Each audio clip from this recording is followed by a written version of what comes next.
Live from ABC7, Marc BROWN, Michelle Tuzzi, and Dallas Raines weather. As Eyewitness News at 4 in high definition continues. During World War II, they served their nation as aviation pioneers. And on this Memorial Day, a special tribute to WASPs, the women Air Force service pilots who continue to inspire us today.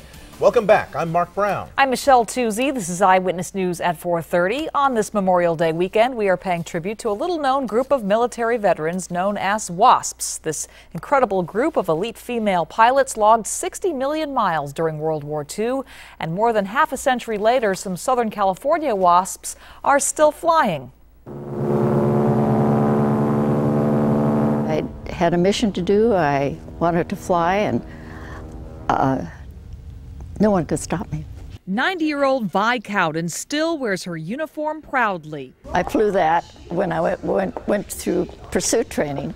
Vi, Margot Veal, and Iris Critchell were all WASPs, women Air Force service pilots. During World War II, these pioneering female pilots ferried planes to military bases across the U.S., towed targets for anti-aircraft artillery practice, and often flew planes right off the factory line, planes that had never been flown before. The goal? To free up the country's male pilots for combat. It was a marvelous experience. I absolutely loved it.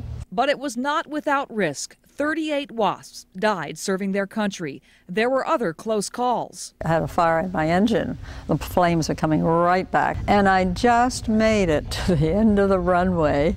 And here came the fire trucks. Get out, get out. The WASPs flew every type of aircraft, from the fastest fighters to the heaviest bombers. Once the women flew the planes where they needed to be, they took commercial flights back to home base.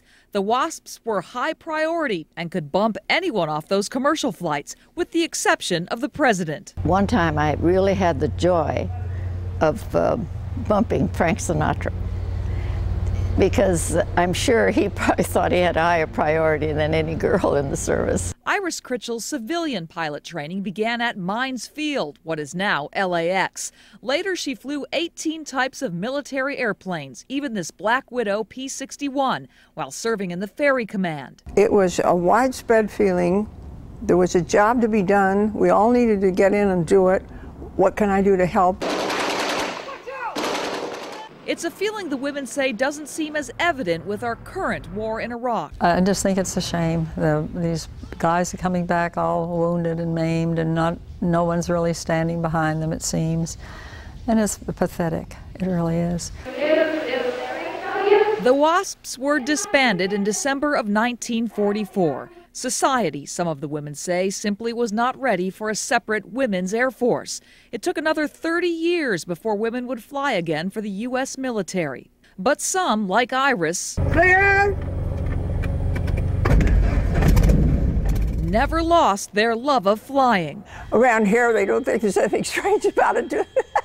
Taking to the sky in her own Cessna still brings a smile to the face of this 86-year-old great-grandmother who has now been flying for 67 years. Vi Cowden is also still flying. I can't tell you how happy I am. In her own way, she celebrated her 89th birthday last year by jumping out of an airplane. There was this quietness, this wonderful feeling of being in the air. Back in the air where this high-flying grandmother feels right at home. The WASPs fought to be recognized for years as military veterans. Finally, in 1977, Congress gave the women honorable discharges and granted them full military status for their service. For more information about these incredible women, you can log on to our website at abc7.com.